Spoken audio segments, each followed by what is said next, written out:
Punya ketertarikan di bidang komunikasi? Mau jadi news anchor? Punya bakat jadi penyiar radio? Tertarik di dunia advertising dan public relation? Dan mau jadi sebagai seorang jurnalis? Atau Mia, kamu mau mengembangkan skills di bidang manajemen komunikasi? Kamu akan menemukan jawabannya di Fakultas Ilmu Sosial dan Ilmu Politik UHAMKA. Karena kamu akan dapat banyak pengalaman di bidang ilmu komunikasi. Jangan khawatir, Fakultas Ilmu Sosial dan Ilmu Politik UHAMKA juga udah terakreditasi A. Dan tentunya Fakultas Ilmu Sosial dan Ilmu Politik UHAMKA juga punya komitmen yang tinggi untuk mahasiswa mengembangkan bakat dan pengetahuan di dunia komunikasi terkini. Tunggu apa lagi? Yuk daftarkan ke Fakultas Ilmu Sosial dan Ilmu Politik UHAMKA. Yuk, yuk, yuk!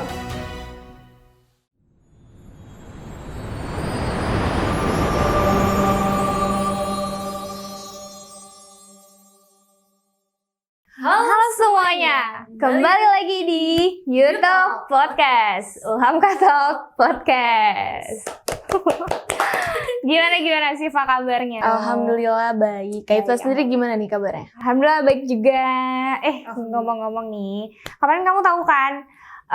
Kita tuh sempat dihebohkan gara-gara kayak WhatsApp, Instagram, dan yang lain platform media sosial tuh mau diblokir.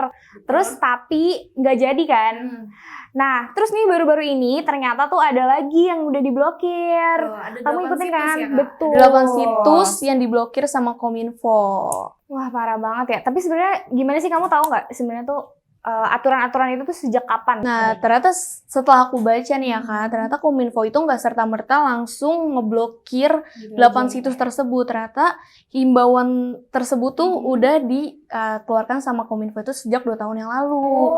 Tetapi sampai batas waktu yang ditentukan, yaitu tanggal 29 Juli kemarin nih, tanggal 29 Juli 2022, masih ada beberapa platform gitu yang belum mendaftarkan diri ke PSE. Nah, jadi pemerintah itu, Kominfo ini menganjurkan para perusahaan teknologi gitu untuk mendaftarkan dirinya sebagai PSE atau penyelenggara sistem elektronik gitu Kak. Nah, setahu aku juga yang baru-baru ini tuh karena ada PayPal, ada Dota, ada Steam, Yahoo bahkan juga diblokir. Jadi itu tuh ngebuat banyak banget dari netizen yang kontra banget nih sama kementerian dari Kominfo gitu. Terus akhirnya tuh banyak banget kan menimbulkan yang kayak kamu tahu nggak sih ada pernah yang sampai ngirim bunga. Betul. Jadi akibat imbas dari Kominfo ngeblokir 8 situs ini,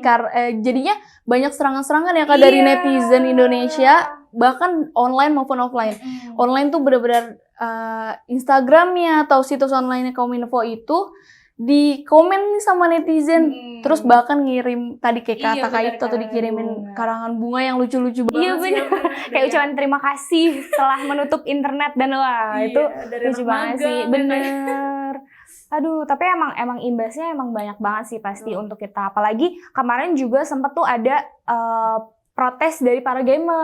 Karena yang Kominfo blokir ini tuh ya aplikasi-aplikasi yang digunakan sehari kayak PayPal kan benar-benar kita tuh butuh gitu ya Kak buat naruh uang dan kayak gamers gitu, makanya yang banyak yang resah tuh gamers karena ya memang banyak beberapa situs gaming yang diblokir sama Kominfo. Soalnya sebenarnya kalau dari yang PayPal ini juga karena kan emang itu orang naruh uang di situ kan. Dan sedangkan banyak banget nih masyarakat yang ngerasa resah gitu gara-gara PayPal ini diblokir. Mereka tuh pada mikir uangnya kemana nih, padahal uangnya tuh masih banyak banget di PayPal misalnya kayak gitu.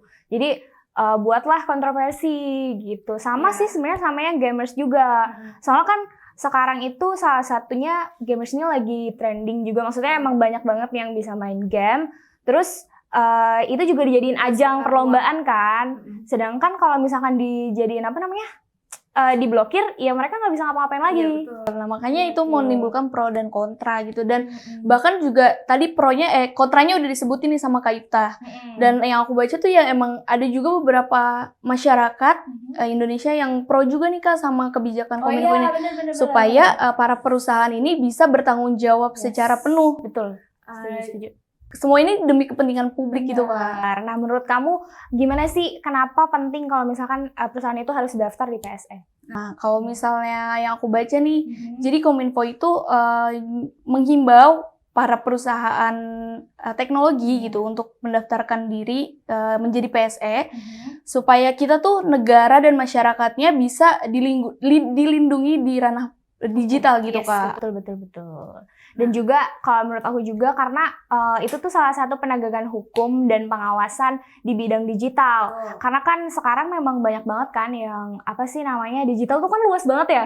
Jadi pastinya tuh ngebuat kita tuh khawatir dan lain-lain, dan itu akhirnya Kominfo ngebuat kebijakan ini untuk ngejagain kita juga sebenarnya, ngejagain masyarakat. Apalagi dengan adanya PSE ini juga tuh ngebuat data diri kita tuh lebih dilindungi gitu. Karena sekarang tuh marak banget yang namanya peretasan identitas gitu ya, Kak. Nah, di sini juga aku bisa ngelihat ada sisi baiknya juga nih. Kenapa Kominfo itu nganjurin kita buat mendaftarkan diri jadi PSE, supaya karena benar-benar di Indonesia tuh lagi marak banget yang namanya hoax, Kak. Oh iya, setuju. Nah, jadi di sini tuh Kominfo itu mengharapkan bahwa aplikasi-aplikasi digital, media sosial Indonesia tuh bisa bersih dari yang namanya hoax dan diskomunikasi gitu, Kak. Benar, setuju.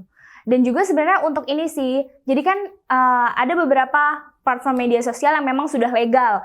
Dan dengan adanya PSE ini, jadi kayak melegalisasikan gitu. Jadi lebih menguatkan lagi legalitasnya dengan adanya si PSE ini. Tuh, sebenarnya baik juga ya, sebenarnya Kak. baik sih, baik banget nggak sih sebenarnya? Karena kan lebih melindungi aman juga, melindungi kita juga. Kalau misalkan nih ada perusahaan luar negeri terus mau naruh saham di Indonesia, jadi dia juga tahu lebih aman dan dasar hukumnya tuh lebih jelas gitu loh, Kak. Jadi saling menguntungkan gitu. Jadi pihak luar negeri juga merasa aman menaruh sahamnya di Indonesia gitu-gitu, Kak.